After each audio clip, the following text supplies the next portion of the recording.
धाराशिवच्या भूममध्ये मंत्री गिरीश महाजन शेताच्या बांधावर पोहोचले। भूममधील चिंचपूर इथं त्यांनी पाहणी केली।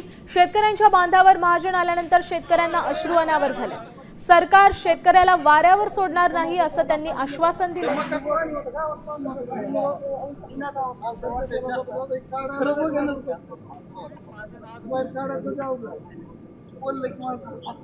घरांमध्ये सुद्धा पाणी शिरलेलं आहे, त्यामुळे मोठ्या संकटाला शेतकऱ्यांना, सामान्य माणसाला, गरीब माणसाला सामोरं जावं लागतंय। पण याचे पंचनामे आता केलेले आहेत।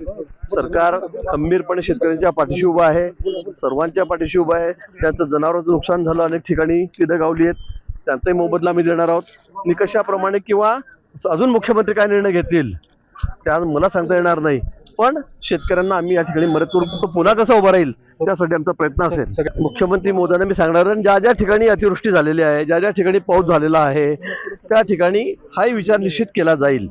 म्हणजे सरसकट ओला दुष्काळाकडच्या दृष्टीने त्याचे निकष काय ते तपासले जातील।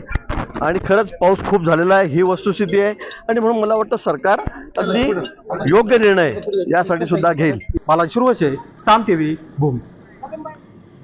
आता isakal.com आहे देशातील नंबर 1 ची मराठी न्यूज वेबसाईट। प्रत्येक अपडेटसाठी isakal.com ला नक्की भेट द्या।